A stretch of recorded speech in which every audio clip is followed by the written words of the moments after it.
So we are told here on 1st January 2021, painting sells an item of machinery to college for its fair value of 3 million. For its fair value of 3 million.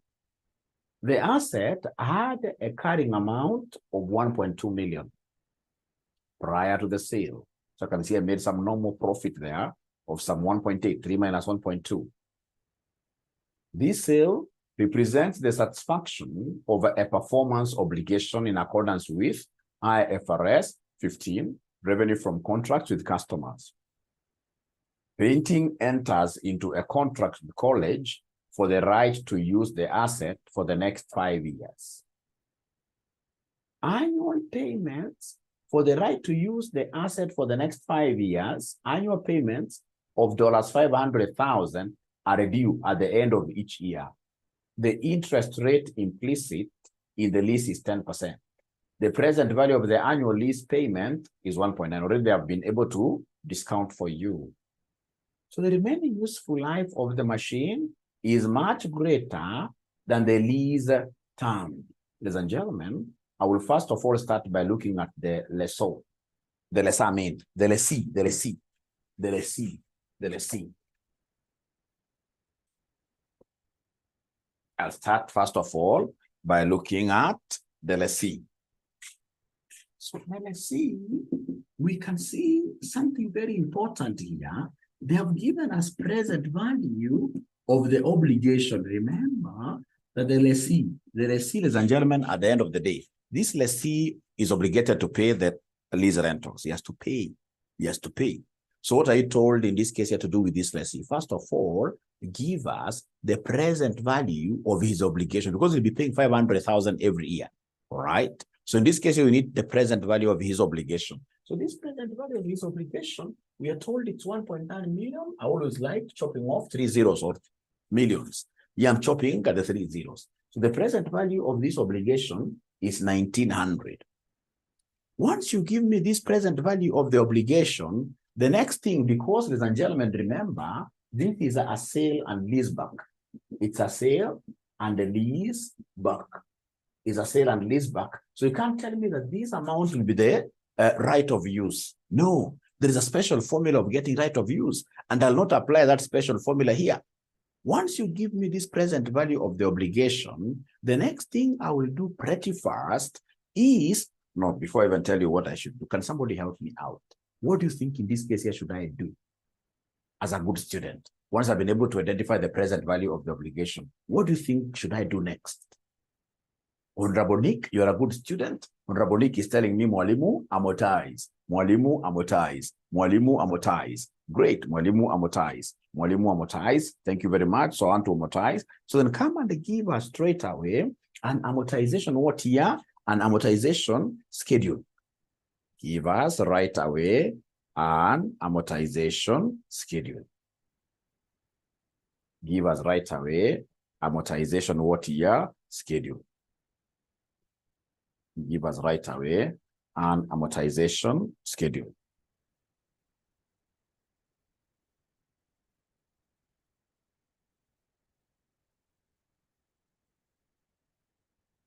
Give us right away an amortization. It's like just a normal loan amortization schedule. So give us amortization. This is very important. Give us an amortization schedule.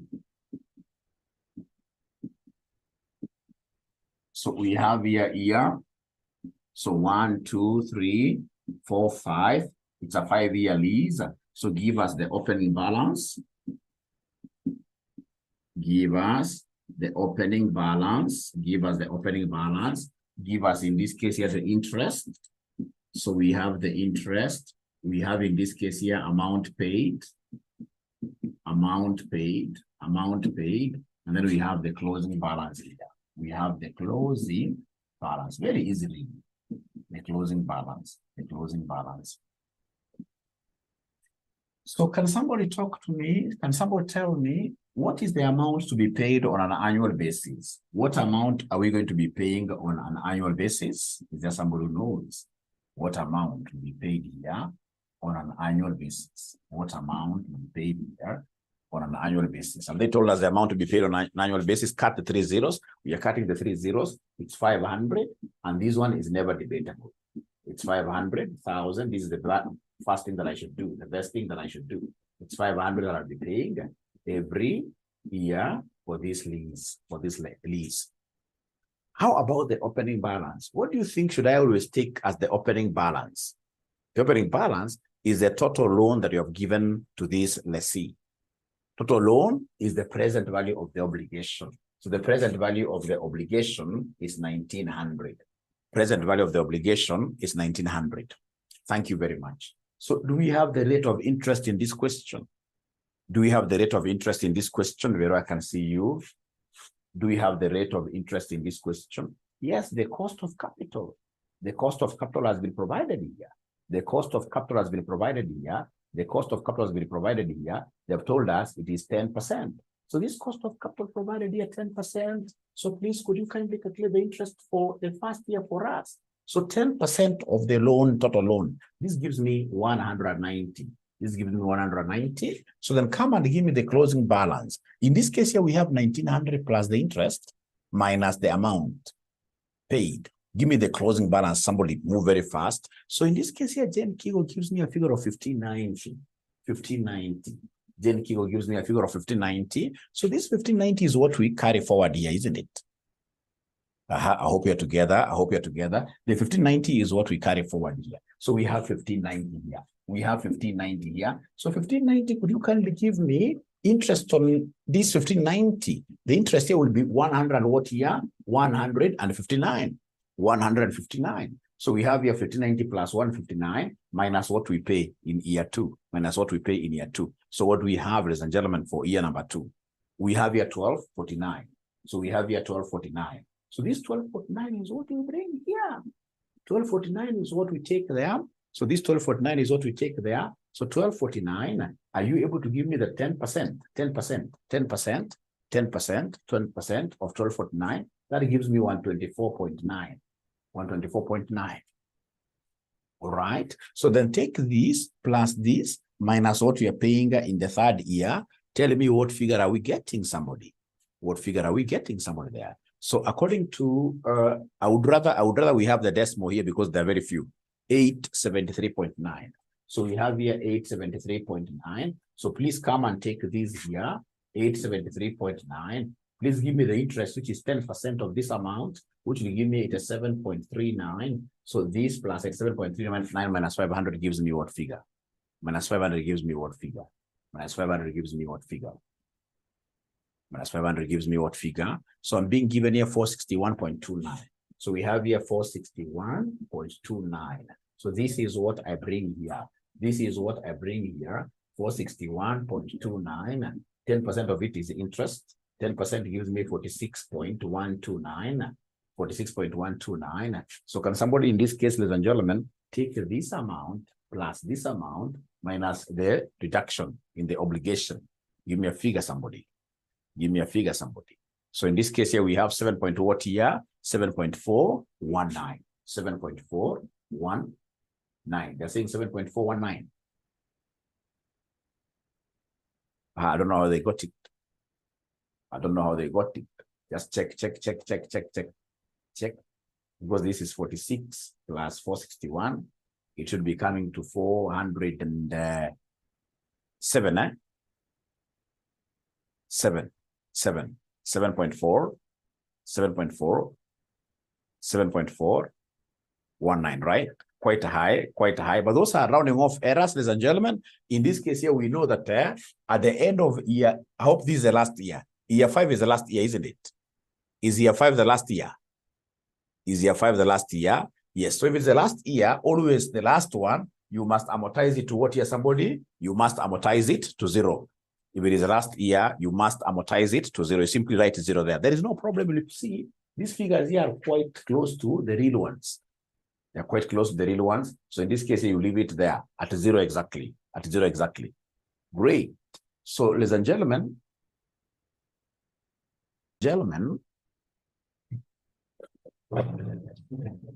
we have this present value of the obligation. That one is now okay.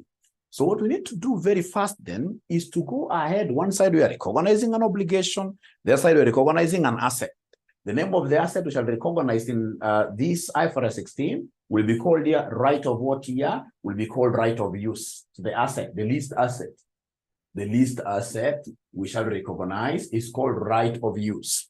And for us to get this right of use, ladies and gentlemen, we shall basically take the present value. If you remember, the present value of this obligation. Then we come and divide this by the fair value. The fair value. So this is the proportion. And then automatically we shall come and multiply this with what here? The carrying value of the asset. We multiply this with the carrying value of the asset. Carrying value of the asset. So is there anybody who was able to get this right of use? Is there anybody who was able to get? Remember one side we are recognizing 760, right? Thanks, Jane. 760, yes. 760 is correct, yes. Great. 760 is very correct. 760 is very correct. 760 is extremely correct. Okay. So this is what we have. 760, yes. This is what we have here. We are told on 1st January 2011, painting sells an item of machinery to college for its fair value of 3 million. So the fair value is 3,000 because I'm cutting the 3 zeros. The fair value is 3,000. So let me just write these figures here. That fair value is 3,000. Fair value is 3,000. And then they're telling us they are very fast that the asset had a carrying amount of 1,200. So in this case here, we have carrying amount is the same as CV, carrying value. This is 1,200 carrying value. And then they are telling us there that down there, down, they're telling us straight away that the present value of this, the last paragraph before required, the present value of the annual lease payment is 1,900. So present value is 1,900. Present value is 1,900. So then given this information, I should for sure be able to get the right of use. I should be able to get the right of use. I should be able to get the right of use. So the right of use here will be the present value that is here, which is 1,900 over fair value. Fair value is 3,000 times, in this case here, carrying value, which is 1,200. And these details are giving me a figure of what here? A figure of 760. A figure of 760. A figure of 760. Now, ladies and gentlemen, remember the moment I get this 760, so this is a list asset. So this list asset, remember, it's as good as now belonging to the lessee. The lessee is the one who has the right of use. So the lessee shall depreciate it. So the lessee shall depreciate it. So the lessee is depreciating it. So in this case here, give us depreciation, which is always straight line. 3 marks really. So depreciation will be 760 over the lease life. Lease life is 5 years. So 760 divided by 5 gives me what amount? 760 divided by 5 gives me what amount? Depreciation 760 divided by 5 gives me what amount? Gives me 152. So this is very important for us. Very important for us. Very important for us. So then I would want you guys to do me a favor.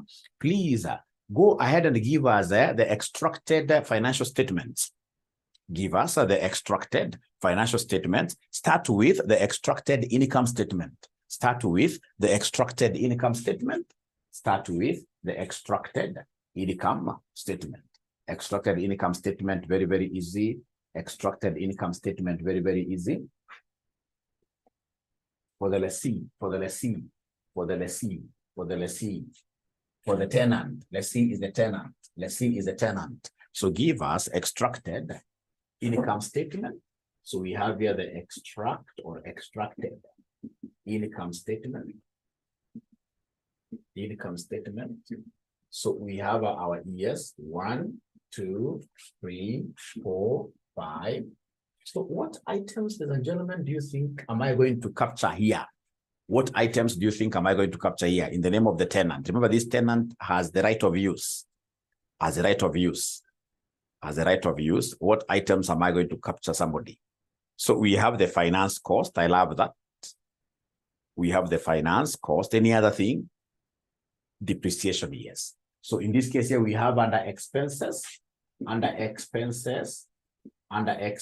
our cost. So we have the finance cost. We have the finance cost. It's here. The interest is the finance cost.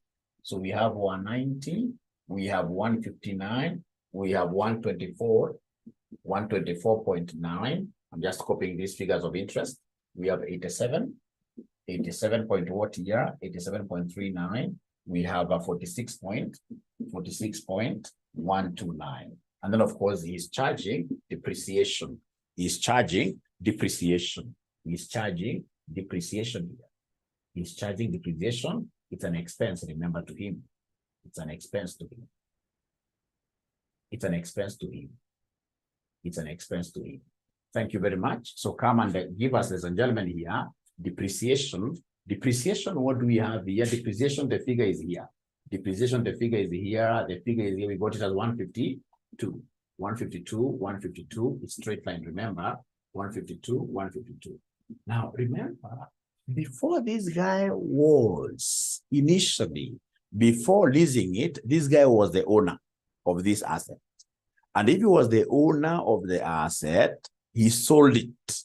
He sold it. So he must have generated, in this case here, some income. So in this case here, we have income. You can just come and put it here. It could also be an expense. Remember, if it's a loss. So we have an income. So in this case here, let's calculate the gain on disposal.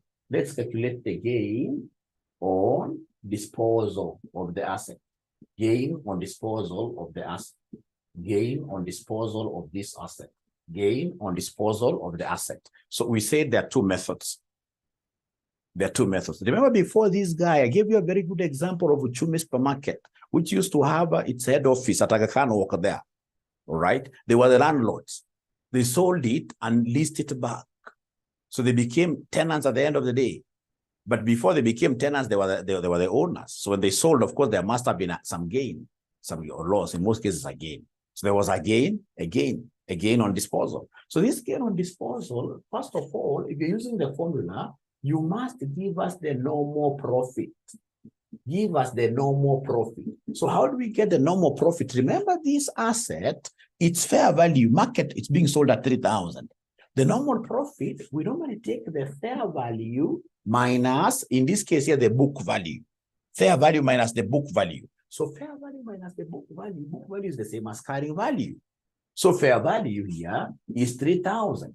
Is 3,000. The carrying value or book value is 1,200. So is there somebody who is able to see this normal profit? Is there anybody who is able to see the normal profit? Normal profit, Grace is telling me there is a figure of 1,800. 1,800. But now remember that this 1,800 must always be apportioned. The 1,800 must always be apportioned. Is there somebody who is able to remember? I mean, what criteria? What criteria am I going to use to apportion? If you remember, ladies and gentlemen, we have our apportionment formula. Not many students in this case here remember to do this apportionment formula. Remember the apportionment formula this time around, you use present value. Use present value. Use present value all over what here? Future value, all over future value. And then whatever we get, we multiply this with the normal profit. We multiply this with the normal profit. Whatever we get, we shall multiply this with the normal what here? With the normal profit. Whatever we get, we shall multiply this with the normal profit. With the normal profit. So then the very first abracadabra, we have, ladies and gentlemen, our fair value is 3,000. Our fair value is 3,000 minus our present value, which is 1,900. Present value, which is 1,900, all over fair value again, which is 3,000. Whatever we shall get here, we shall come and multiply this with our normal profit. Our normal profit we got up here, which is 1,800. Which is 1,800. Which is 1,800. Is there somebody who is able to give us this apportioned profit now? Is there anybody who is able to give us the apportioned profit?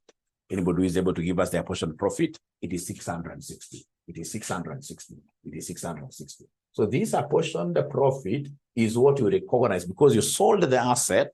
You sold the asset. You realized a profit. So under your income, yeah, you can simply come and tell us gain on what here somebody? Gain on disposal. So we have here gain on disposal, So you only recognize it in the first year because you sold this thing from the first year and then you became a tenant.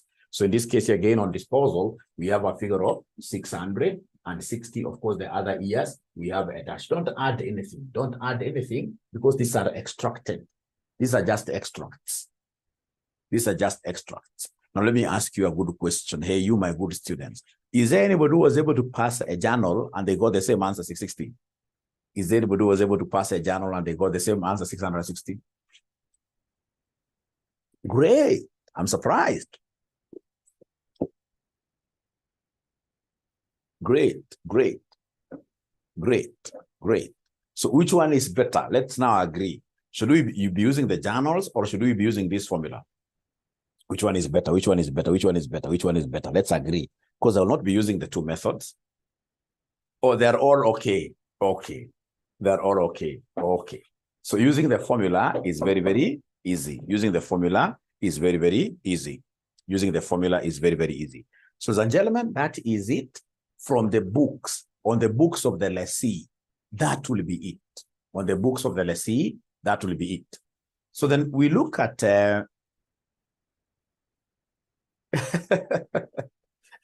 I like in this case here, Oma. Oma is telling me that you know what, Mwalimu. At times in this case here, we could be asked to do what here. At times we could be asked here to pass a journal. So if we say we don't master the journal, fortunately, I've taught you both. Fortunately, I've taught you both. So let's look at this from the eyes of the landlord now. From the eyes of the landlord or the lessor. From the eyes of the landlord or the lessor. So the lessor, remember, the lessor does not own this asset. The lessor, in this case here, remember now he has given out the asset, so he cannot depreciate it. So the lessor, or before you go to the lessor, there's extracted balance sheet for this guy. Sorry. Extracted balance sheet. Extracted balance sheet or statement of financial position. Yes. So we have year 1, year 2, year 3, year 4, year 5, year 5. So we have in this case here, still this is the lessee, the tenant. So this tenant, ladies and gentlemen, remember he has an asset now. He has an asset now. So this asset, of course, will fall under non-current assets. So we shall have what we call the leased asset, or basically, if you are a bright student, you mentioned there, right of use.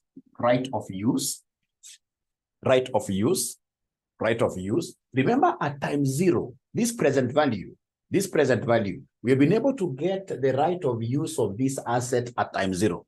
Who is able to remember at time 0? Could we attempt? Yeah. Let's see here. So in this case here, right of use. At time 0, we got the right of use. Is there somebody who can remember what the right of use was? The right of use, 760. I know where my students normally get it wrong. They always start in this case with 760 here. No. Remember this right of use, it is 760 at time 0. So the whole of year 1, there is depreciation.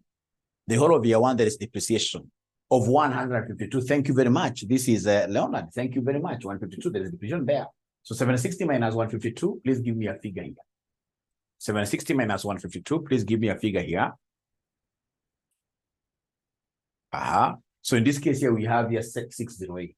So what do I do to get the new value for year 2? What do I do to get the new value for year 2? What do I do to get a new value for? Thank you very much, Leonard, again. Keep on subtracting depreciation. That's a free mark. Keep on subtracting depreciation, yes.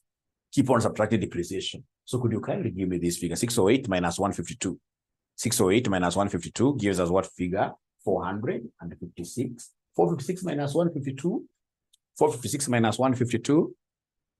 Because we are depreciating the asset, basically. So we have here 3 what here? We have 304. We have 304 minus 152. Minus 152. This gives me 152, All right. And then, of course, the last year must be what year? Must be 0 because the asset is being depreciated to 0. It's straight line. To 0, it's straight line.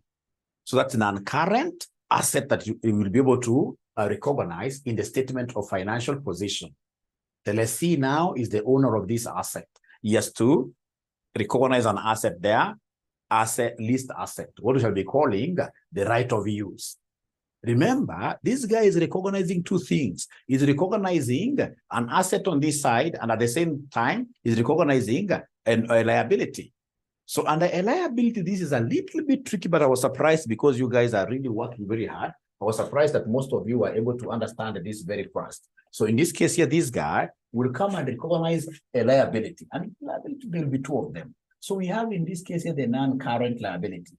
The non-current liability, non-current liability. So under non-current liability, we shall have lease liability. Lease liability. Is there somebody, Joyce, are you able to tell us the first figure that you're going to put here, number one?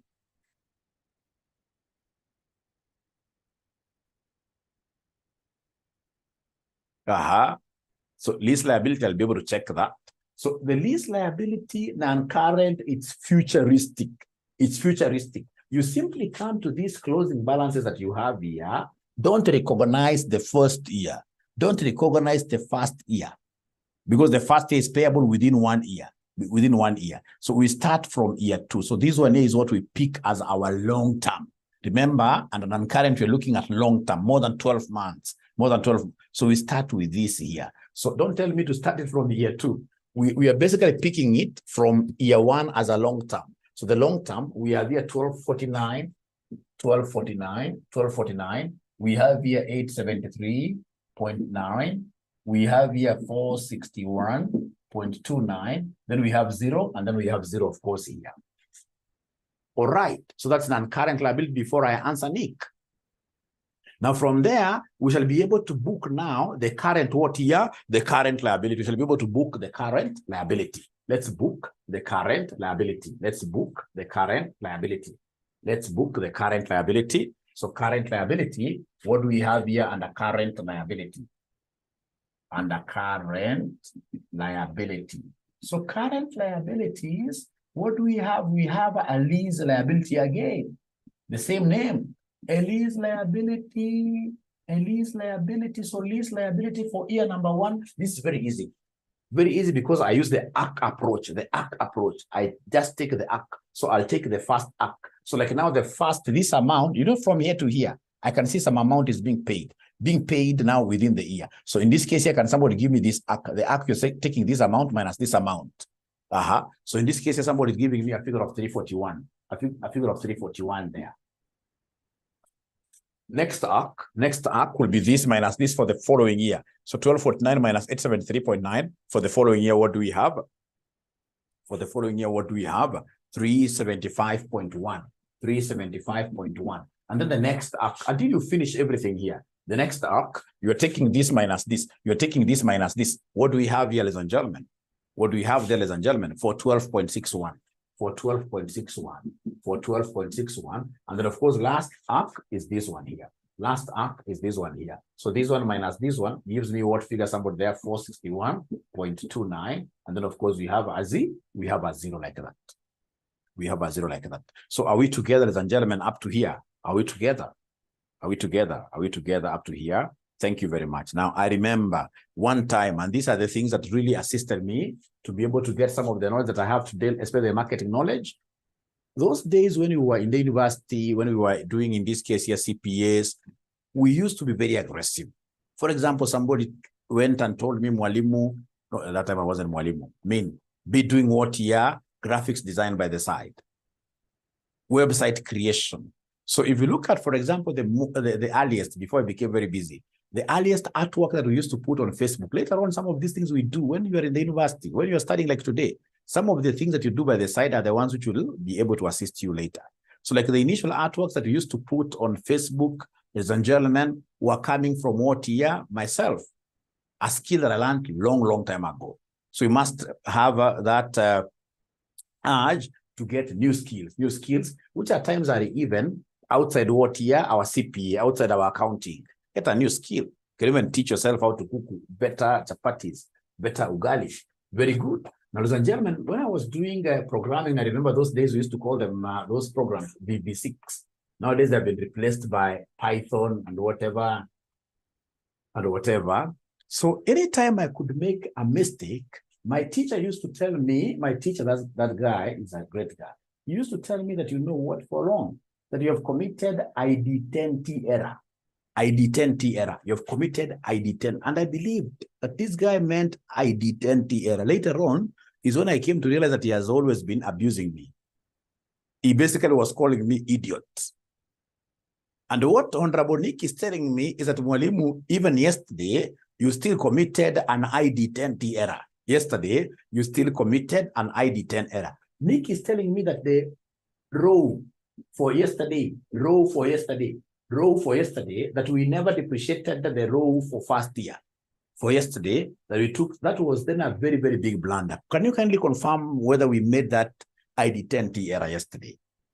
Or is it Nick? Or is it Nick in this case, he will never followed our, because I don't think really I can commit that kind of an error. I know right of use is a present value. You must, in this case, start deducting the depreciation immediately. We deducted, now you see now, Nick, you are telling me that I've committed an ID10T error. Nick, check and correct. Perhaps you're the one who took row for the first year. We must always deduct. We must always deduct. No, Leonard, no. Don't abuse the Nick. Nick is honorable.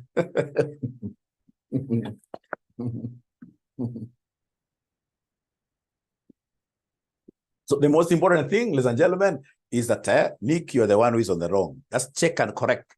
Check and correct. We must always, in this case here, come and do what here. Great. Now that is it. So from the books of the lessee, we've been able to do an extracted balance sheet. We've been able to do an extracted income statement. Great. So let's go to the books of the lessor. The lessor is the easier guy here. Books of the lessor. Books of the lessor. Books of the lessor. So the lessor in the income statement, extracted income statement, what is this guy going to recognize? Extracted income statement. What is he going to recognize? Year 1, year 2, year 3, year 4, year 5. What is he going to recognize this guy? What is he going to recognize this guy?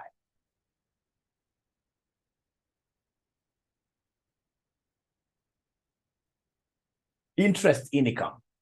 Interest income. So to the other guy, of course, this other guy, the lessee, to him, it's interest expense. But to this guy is the owner now. He is the one who has given out the list item.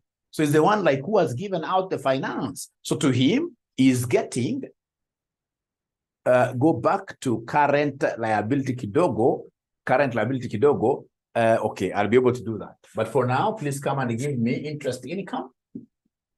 Interest income, interest income. Interest income is this one here. So we have 190, we have 159, we have 124.9, we have 87.39, we have 46.129. Is there any other thing we'll recognize? Is there any other thing you will recognize in the income statement? Before I go back to David's question. Nothing, right? Nothing. So in this case here, go ahead and give us an extracted, in this case here, balance sheet. Do we have an extracted balance sheet for him? Do we have an extracted balance sheet for him?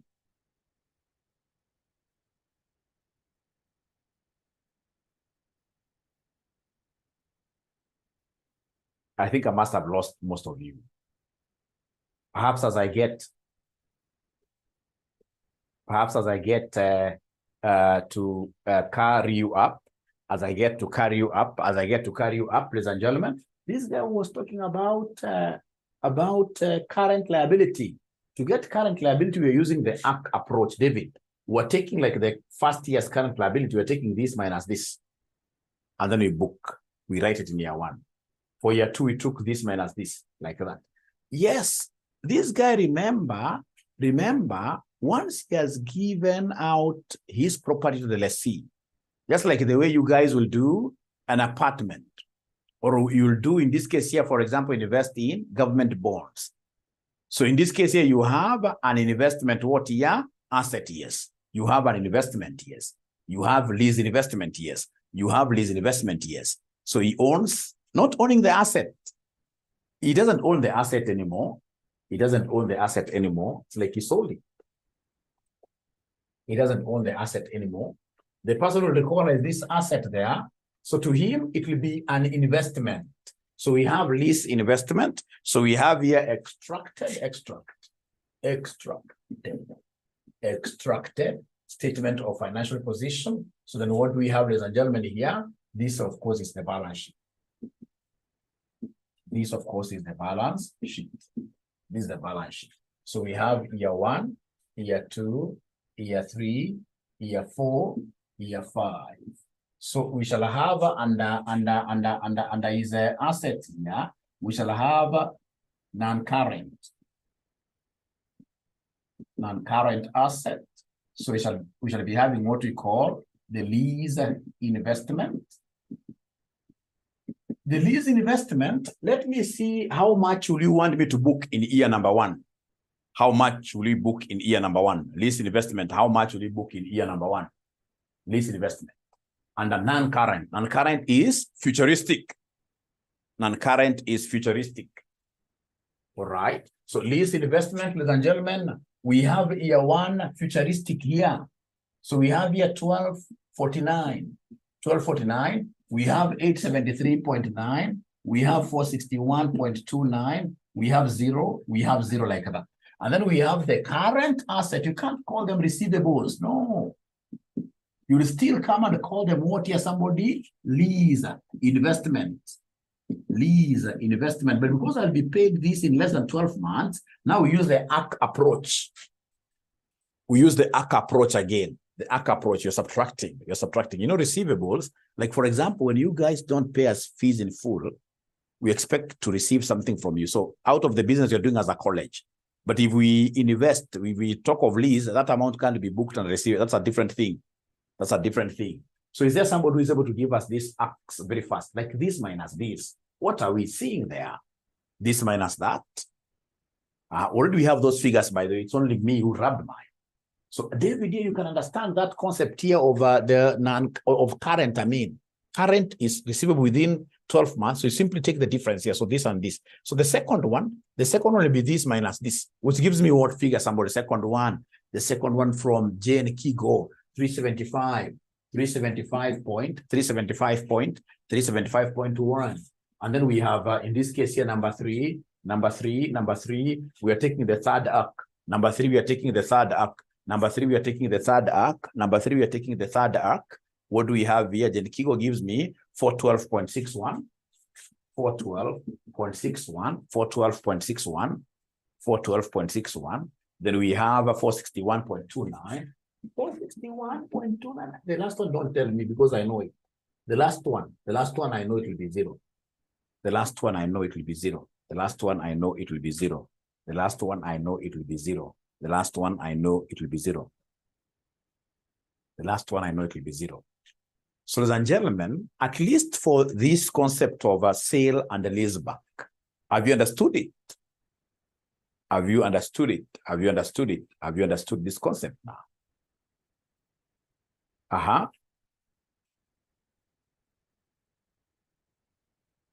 Difference between 1.9 and the 0.76, can I remember?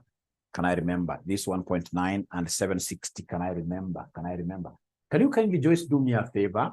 Are you able to take a screenshot of whatever question you're asking? I'm so sure it's a working, but you'd want to understand. Are you able to take that screenshot and then you send it on WhatsApp? Because I know we have here fair value. We have the fair value. We have the fair, but unless you want me to pass the journals, unless you want me to pass those journals, are they journals that you want me to pass? Are they journals that you want me to pass? The 760, where do we get 760?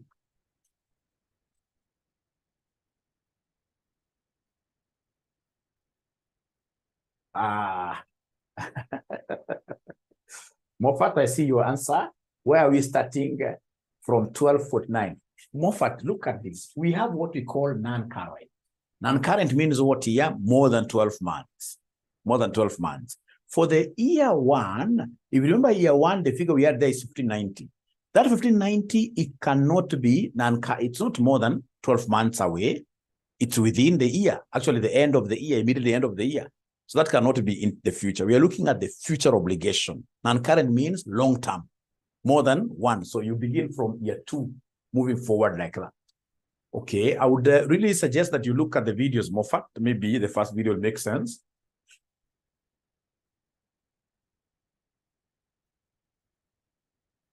$760 was row. 1900 was PVO. Then I suppose what this great lady wants us to calculate here, to help her calculate, is this row. Is the row, the right of use. Right of use, when, remember this right of use, and normally, we've marked these things for so long. You mark these things for so long in CASNEB. So you'll get, imagine a scenario where there is no sale and lease back. There is no sale and lease back. It's just a normal lease asset. And then you get a student, I think it's out of passion. You'll get a student out of passion from nowhere. Nobody has told you that an asset was sold and leased back. So you get a student writing a formula.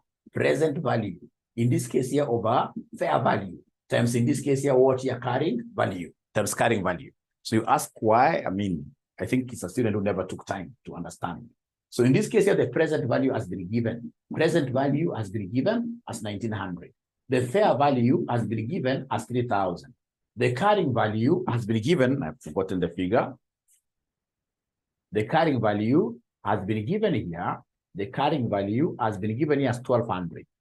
So remember, this is painting sells an item of machinery to college for its fair value. The asset had a carrying amount of this prior to the sale. This sale represents whatever. And then we are told here, painting enters into a contract with college for the right of use of the asset. Painting, in this case, is the one that sold.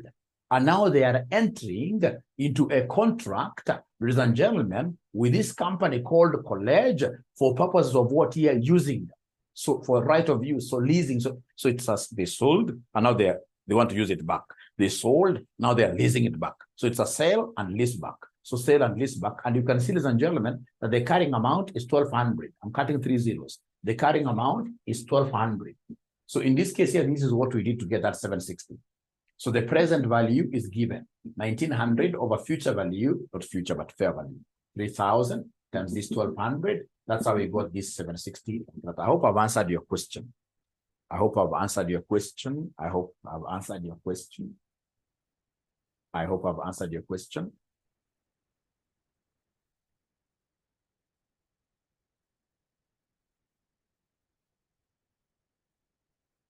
I can see what Sam is talking about. Sam, yes, you can copy paste those tables, so long as you just remember to use the right terms. To use the right terms. If you use the right terms, then that is okay. For example, when we go to the SO, we are talking of what here? Income, interest income. The other guy is interest, what here? Expenses. You can copy. You can copy, yes.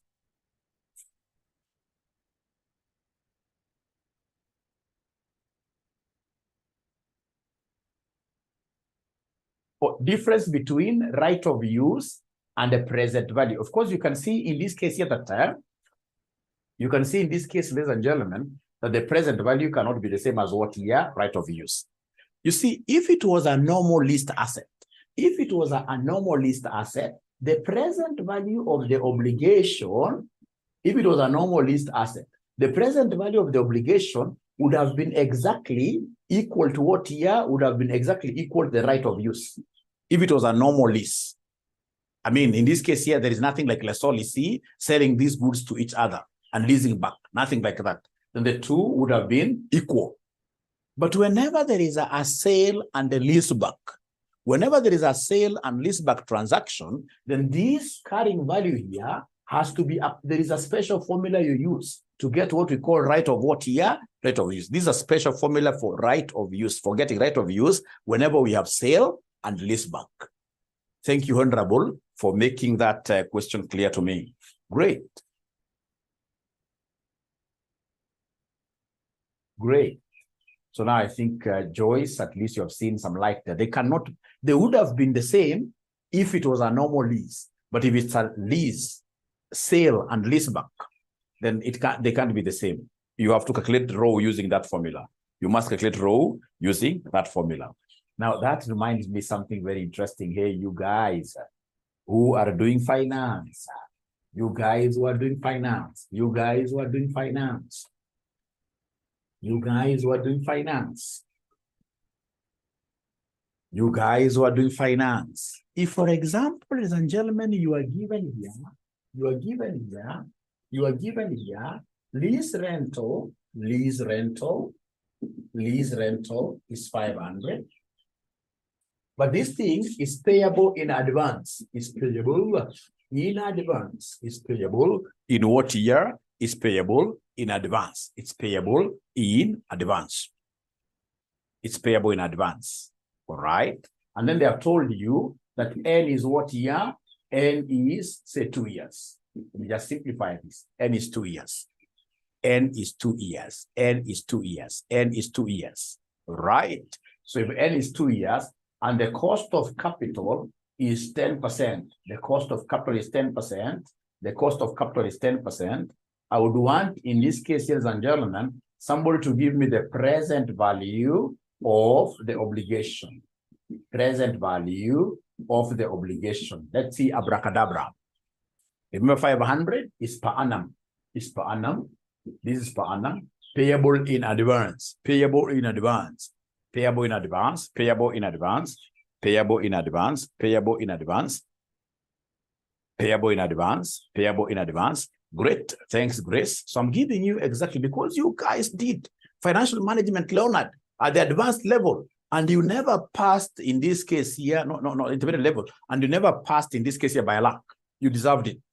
And some of the things you did were these ones. Let me see. Let me see. Let me see whether there's anybody who will be able to get this correctly. Okay, so please give us the PVFA. Give us the PVFA. Give us the PVFA. Please give us the PVFA for 2 years. If there's somebody, Grace already says, because it's per annum, I'm going to get PVFA. Grace, thank you. Please give me PVFA.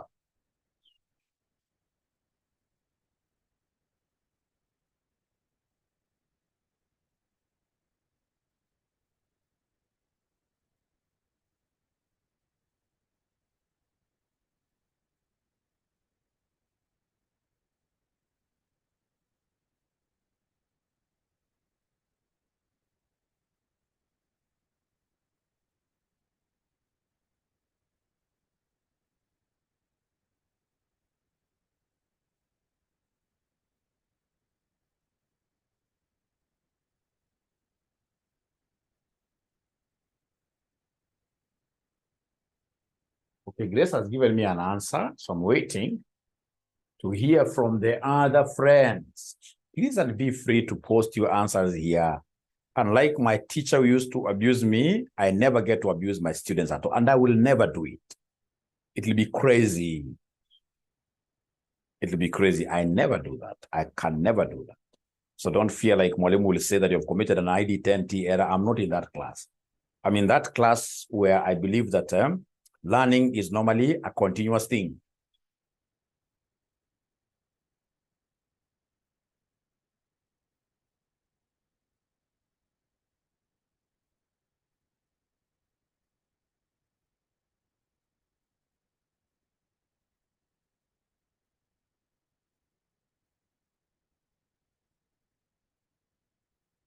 There's nobody who has yet given me PVFA for 2 years. PVFA. Is there anybody who has given me PVFA for 2 years? I just want PVFA itself. PVFA itself. I just want PVFA itself. I want PVFA itself. 1.7 something. Okay.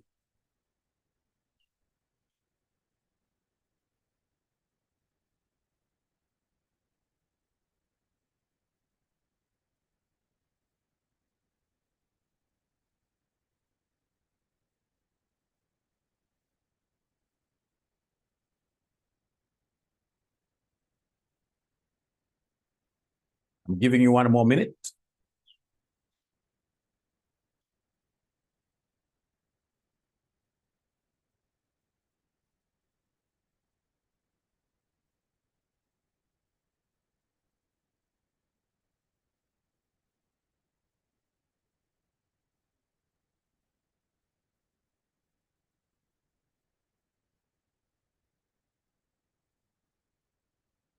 Okay. Thank you very much. Thank you very much. Margaret, that's not PVFA. Margaret, that is PVF. You've done a good job.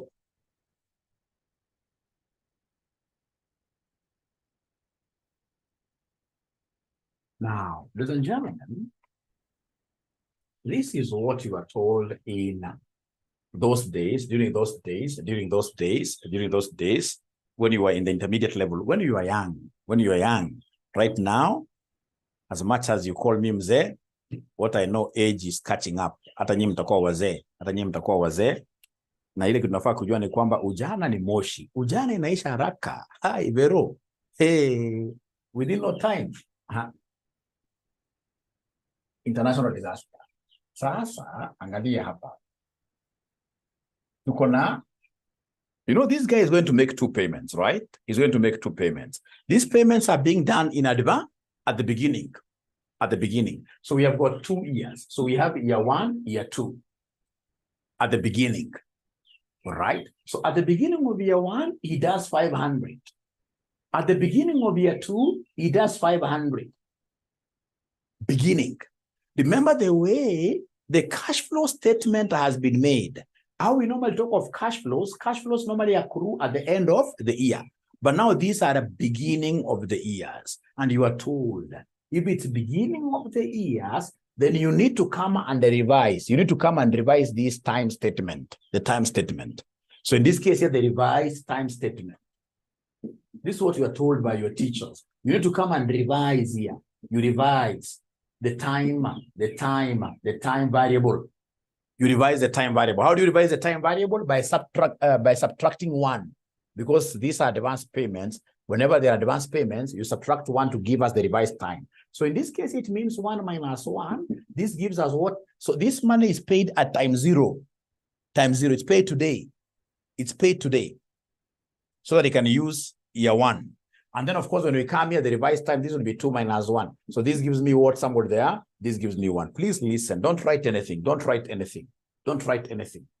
Don't write anything. So after you do that, then we have, in this case, of course, these are our cash flows. These are our cash flows. These are our cash flows. So, ladies and gentlemen, once you have the cash flows, then come and treat this. Let's treat this as if they're independent.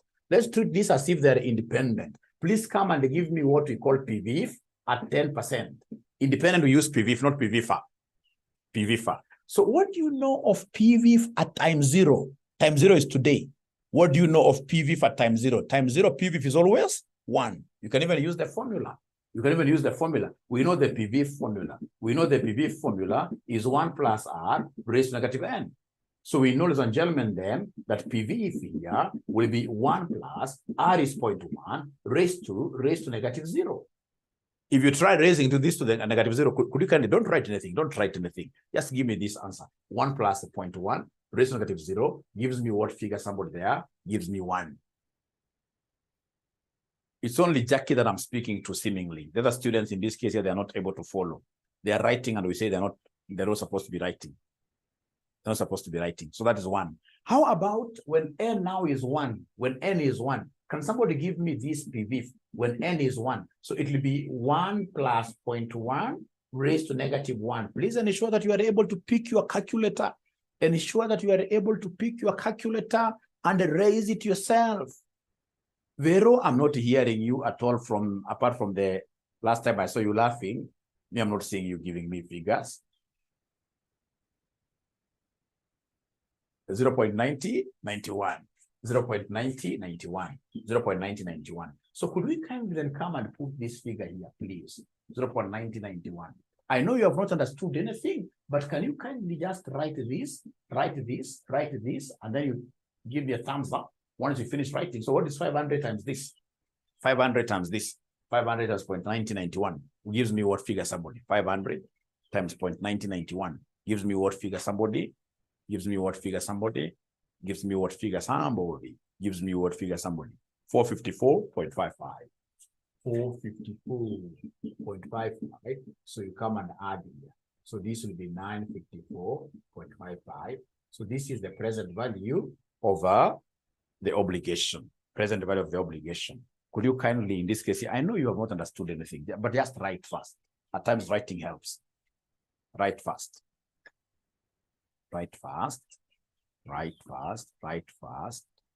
And once you finish writing up to here, so this is the total present value. So this becomes the present value of the obligation. Present value of the obligation. Present value right here. Present value of the obligation, of the lease obligation. Present value of the lease obligation. Present value of the lease obligation. Present value of the lease obligation. If you're finished writing up to here, could you kindly put your thumbs up like this? Put your thumbs up like that. Put your thumbs up. Put your thumbs up like that. Put your thumbs up. Thank you very much, Bill Monene. Great. This Bill has been able to write up to them. So whenever you are told that an amount is paid in advance at the beginning of the period, you must always remember to revise the duration that you have there by always subtracting one. Otherwise, you get a zero. Now listen and listen to me very well. This is not the formula that I would want to teach you, my students. No, these are bogus formula. These are bogus formula. These are bogus formula. But for some reason, the advanced FR examiner prefers this PVF. He prefers this PVF. But I looked at the marking schemes. These marking schemes, even if he has given you the PVF, even if he has given you the PVF what year factors, you can disregard those ones and use PVFA. I realize he's giving the two. He's giving the two. So, ladies and gentlemen, come here. Method 2. So method 2, come and give me what we call the PVFA. PVFA. I like PVFA formula. Even if you wake me up at whatever time, I know that PVF is 1 plus R raised to negative n. That's PVF. Once you give me PVF, ladies and gentlemen, once you give me PVF, then I'll easily give you the PVFA formula, because it is always 1 minus this simple PVF. 1 minus 1 plus R raised to negative n. And then everything to be divided by who? Everything to be divided by R. Everything to be divided by R. Everything to be divided by R. So then I would want you guys to do me a favor. We know what our R is. So this will be 1 minus 1 plus 0.1 raised to negative n. Our n in this particular case, it's a 2-year thing. I use 2 years to simplify. It's a 2-year thing. So minus 2 like that. Minus 2 like that. Minus 2 like that. All right. And then whatever we get, we shall come and divide this by R. R which is what year? 0.1. R which is 0.1. R which is 0.1. R which is 0.1. R which is 0.1. So, ladies and gentlemen, then are you able to give me this PVFA? Are you able to give me this PVFA? Are you able to give me this PVFA? Are you able to give me this PVFA? So from your calculator, you say 1 minus, open bracket, 1 plus 0.1, you close. You say raised to minus 2. You say equals. Whatever you get, you divide by 0.1. Whatever you get, you divide by 0.1. And everybody will be counting the response. Everybody must give me answers. Everybody must give me answers. Everybody, like Joyce Wangare, she's very active. Abraham is always very active. Abraham is very, very active. 1.7355. Nick and Leonard, they are hyperactive, but now I've not seen them up to now. Nathan, yes, even Nathan is so active. Students who are very active, students who are very, very active, those students never fail, never fail. And I'll give you an example of some students that I know used to really be active, and they were asking so many questions like last semester. And now, ladies and gentlemen, listen. How do I get this present value of the obligation? Present value of obligation when there is an advance payment. Remember in the questions that CASNEB gives, they normally say that the lease rentals are paid in arrears at the end of the year. They're paid in arrears. So the present value obligation for the advanced payment, then I will take the lease rental, which is 500 multiplied by PVFA, multiplied by 1 plus R. You multiply this with 1 plus R. This is what you are taught. This is what you are taught those old days.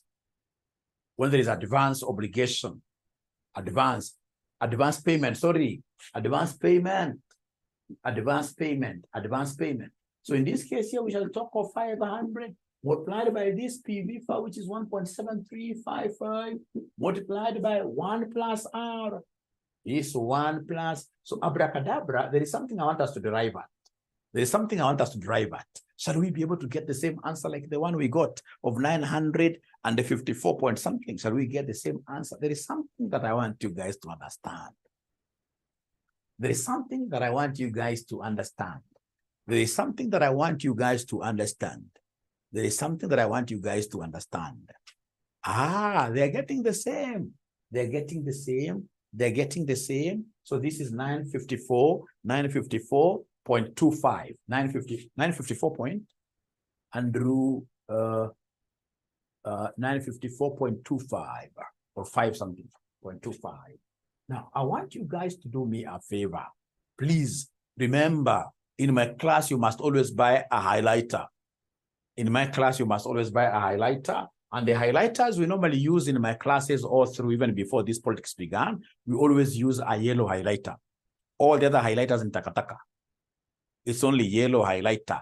It's only yellow color which forms government. No, but remember, I started using this yellow thing even before UDA or whatever. So please, yellow highlighter, could you kindly highlight this entire thing?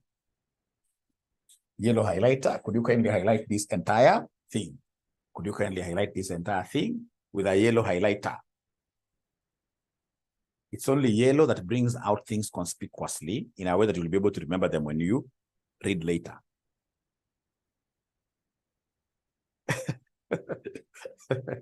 No, we don't do politics, Nick. Totally, I don't do politics totally. I don't do politics totally, Nick. Great, great, great, great, great, great, great, great, great. But this time around, we are very lucky because we happen to be having, at this level, so far, the ones who have spoken to me, I have 3 waziris, county waziris, 3 of them. From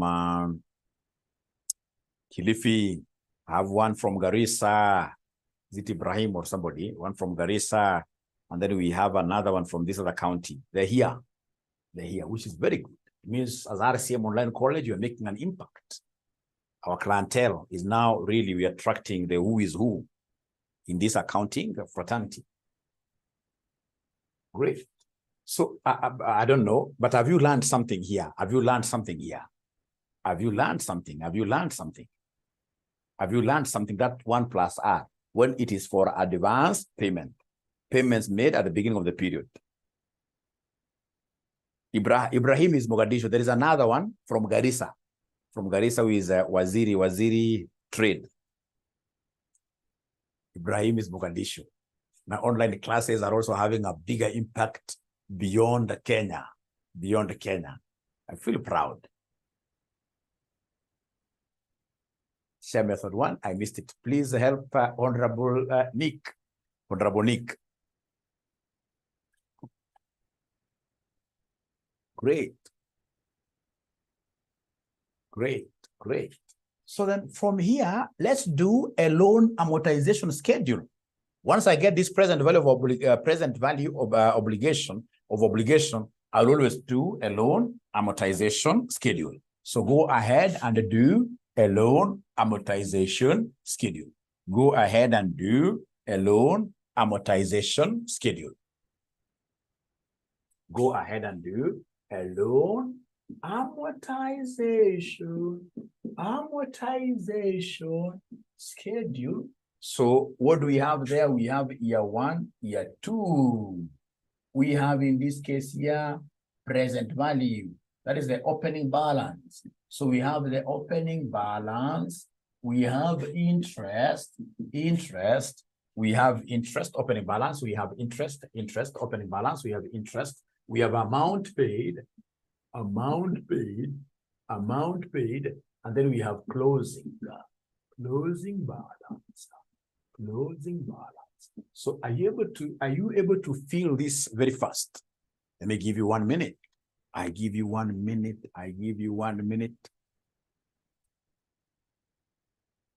Yeah.